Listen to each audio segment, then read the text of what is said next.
गेले 30-35 वर्ष आम्ही रेल्वेने प्रवास करतो आणि तेव्हापासूनची गर्दी आम्ही पाहत आहोत वगैरे. आणि आता जसं जसं फार लोंढा येतो गर्दी फार वाढलेली आहे, महिलांची गर्दी वाढलेली आहे. आता मी जस्ट लेडीज स्पेशलने आले, अजिबात चढता मला सुद्धा आलं नाही. म्हणजे लेडीज स्पेशलला चढता येत नाही म्हणजे किती आम्हाला त्रास होतो पहा. आम्हाला लेडीजच्या म्हणजे महिलांच्या डब्या हव्यात, जास्त वाढू आहेत, महिलांचे डबे जास्त वाढवत, महिलांच्या गाड्या सुद्धा जास्त, फक्त महिला स्पेशल आहेत. आज महिला स्पेशलने मला चढता येत नाही, उतरता येत नाही, अक्षरशः शोकांतिका आहे. आणि तुमचे रेल्वेचे प्रोजेक्ट लवकर तयार होत नाही, त्यामुळे आम्हाला हा प्रकारे आम्हाला त्रास होतो आणि लोक रोज मरून जातात. आज विद्यार्थी मरण पावलेला आहे काल ऍक्सिडेंट मध्ये. हे जे शाळेचे विद्यार्थी आहेत त्यांच्यासाठी खास स्पेशल ट्रेन सोडा मी म्हणते. नाही जमलं तर जे तिकडे परीक्षेला उभे आहेत, जे राहतात ना, त्याच आवारामध्ये त्यांचे परीक्षा केंद्र ठेवावं.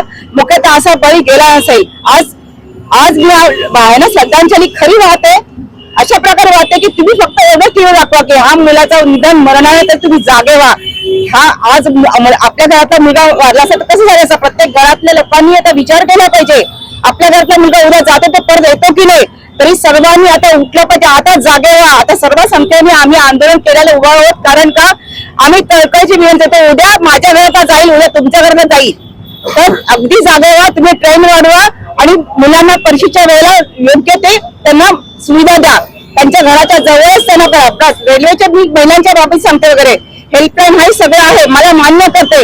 पण महिला एवढ्या संख्येने झाल्या. आज तुम्ही 60-70% महिला प्रवास करायला वर्किंग आवर्स आहेत. त्या 60-70 महिला म्हणजे पुरुषांच्या बरोबरच काम करतात. त्यांच्यासाठी कुठे 3 ते 4 डबे दिलेले. आम्ही म्हटलं सलग डबे द्या. किती वेळा मागणी केली, सलग डबे ही लोक देत नाही. सलग डबे झाले असते ना ते मध्ये महिला एका ठिकाणी उभ्या राहिल्या असं चढल्या असत्या. लांब डब्यामुळे मला त्रास होतो.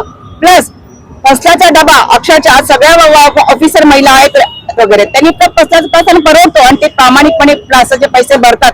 त्यांना 1/3 डबा दिलेला, अजूनही 1/3च आहे. 1/3 मध्ये कशा करून बायका जातात. पासेस किती, तुम्ही अर्निंग किती पासेसचा बघा पसल्याचा, आणि त्याप्रमाणे आम्हाला डबे देत जा.